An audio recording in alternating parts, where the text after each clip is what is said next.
are you doing, guys? It's Mr. Schurz. I'm checking in. Today's LEQ is describe the process of photosynthesis. Now, I know you guys talked about photosynthesis, back in life science, back in those 7th grade glory days there. But before we get into photosynthesis, we have to talk about a specific energy molecule that you need to know about as we go through photosynthesis and cellular respiration. So what that energy molecule is ATP. So ATP is an energy source that stores energy to carry out life's processes. So notice you get energy from food. That energy from food is going to be turned into ATP. That ATP is then used energy to metabolism. So, you get food. That food is stored as ATP. That ATP is then used to carry out all the things that you need to do, from listening to this video, to writing down the Cornell notes, to kicking a soccer ball, to lifting weights. So that is all because of ATP right there. It's that energy source that stores energy to carry out life's processes. Now, getting into photosynthesis. So you've seen this picture before. So photosynthesis is a process of plants and other organisms using sunlight to make glucose and oxygen from carbon dioxide and water. So CO2 is just carbon dioxide. So notice in this picture you got sunlight, carbon dioxide, water going into the plant, and out of the plant becomes oxygen. And inside you can't see it, but know that glucose is being made. So there's a video that I have here. It's an animation to help you see where you can see that glucose is being made and how that process of photosynthesis works.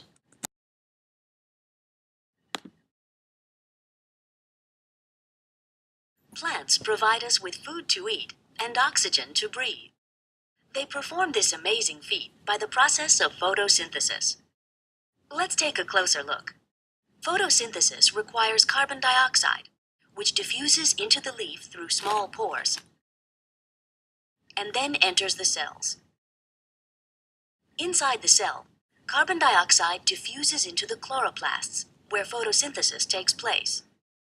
Chloroplasts use energy from light to transform carbon dioxide and water into sugar and oxygen. Zooming into a chloroplast, we see these flattened membranous sacs called thylakoids.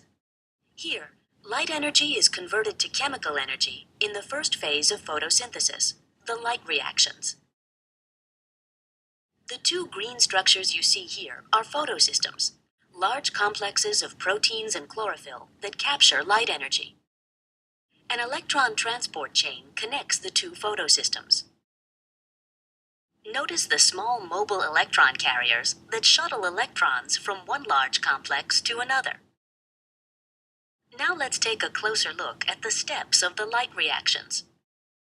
The photosystem on the left absorbs light energy, exciting electrons that enter the electron transport chain. Electrons are replaced with electrons stripped from water, creating oxygen as a byproduct.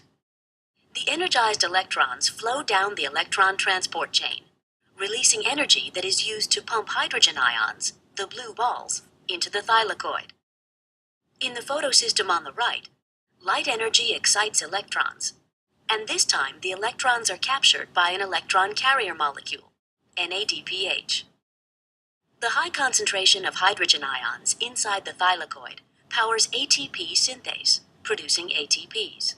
The light reactions in the thylakoid have produced two energy products, ATP and NADPH, that will now power the production of sugar in the Calvin cycle.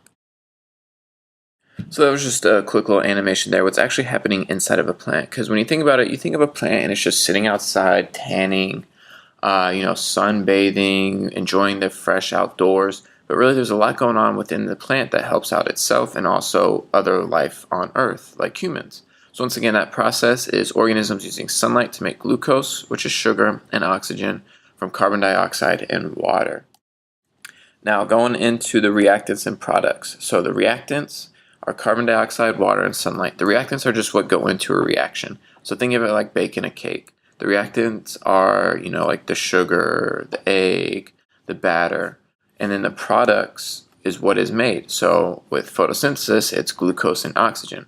With the cake, it's just a cake. So the reactants are what go in, carbon dioxide, water, and sunlight. The product is what is made, glucose and oxygen there.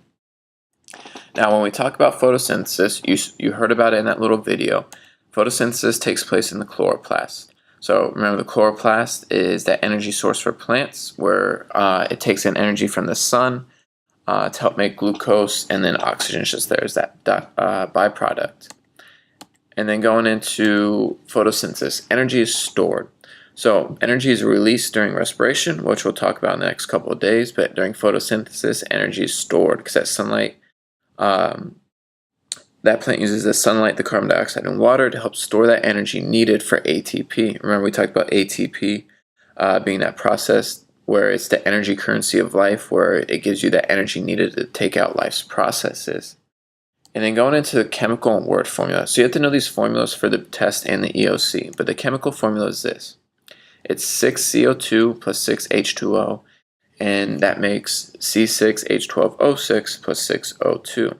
So the reactants are the 6CO2, the 6H2O, that's just carbon dioxide and water, and then the products are the C6H12O6 plus the 6O2, so that's just glucose and oxygen there. And the same thing for the word formula, because you might see it this way as well. So the word formula is just water plus carbon dioxide plus light energy makes glucose and oxygen, with water, carbon dioxide, and light energy being the reactants, and glucose and oxygen being the products. So that finishes up our short video today on photosynthesis. You guys had that little web quest on that left-hand page there. This is Mr. signing out.